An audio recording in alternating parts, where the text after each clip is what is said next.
The British political world has been shaken by a surprise election outcome late last week, which precipitated doubts over the governing Conservative Party's ability to continue in power and questions over what this means for the UK's ongoing attempt to negotiate an exit from the European Union.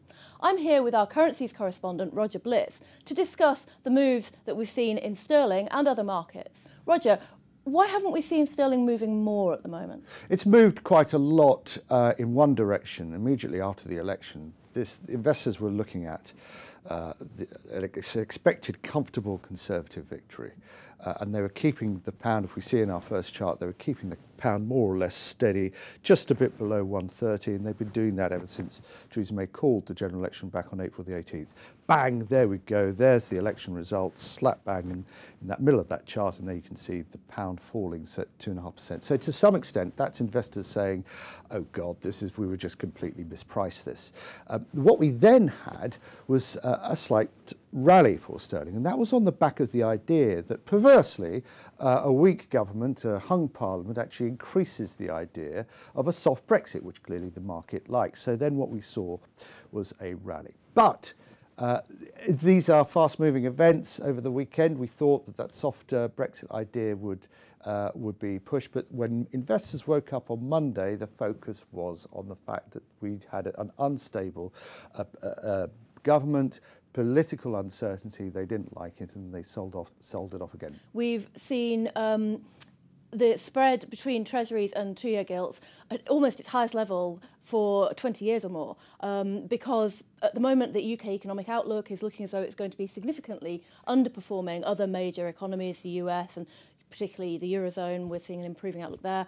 And the question that I think the election has thrown up for gilts is, was the British electorate sending a very clear signal that they have had enough of austerity? Yeah. And if so, is Britain and Britain's investors going to have to live with higher deficits for longer? What does that mean for issuance, and what does that mean for investor demand for gilts? Because demand for gilts has been pretty strong and yields have been low.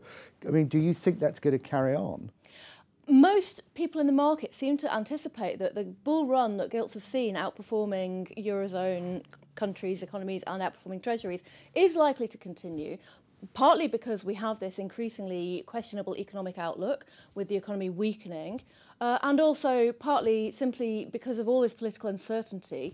There is this uncertainty premium in the market. Investors are looking for risk-free assets. And politically, even if not economically, the Bank of England is going to find it very hard to start raising rates while the UK is negotiating Brexit. That means most people don't anticipate rate rises until late 2019 at the earliest. Yeah. For gilts investors, that looks like a pretty good outlook. And for Euro, on the Eurozone investors, I mean, are they? Does that move things in their favour?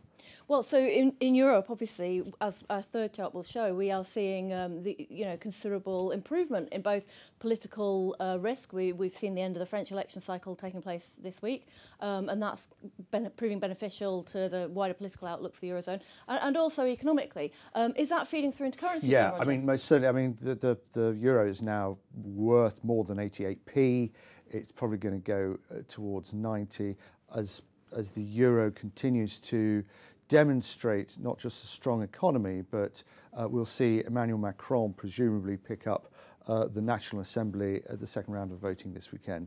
And what we also saw this morning in the UK was some pretty robust inflation numbers, which again suggests a weakening economy and that consumer spending is starting to hurt. What I don't really feel confident enough to say at the moment is how investors can really call the next few days and weeks when the political world is in such turmoil. I think they want to buy a narrative that a softer Brexit is on the cards, and we may see that this idea that's being floated around that Labour's putting around about a commission to look at Brexit may be taken off, and we may take off. And Michael Gove, talking this morning, the new Environment Secretary, strong Brexiteer, actually talking about how we have to embrace various political strands of thinking. Wearing your political hat, your old political hat, is that likely, do you think?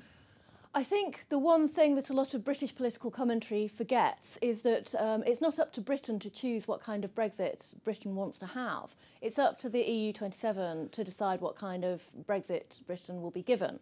And in that regard, Michel Barnier, we saw in the FT, calling for Britain to get to the table as soon as possible, warning us the clock is ticking. And in that regard, I think Britain needs to get to the table as soon as possible and find out what it is that the EU27 wants to give us.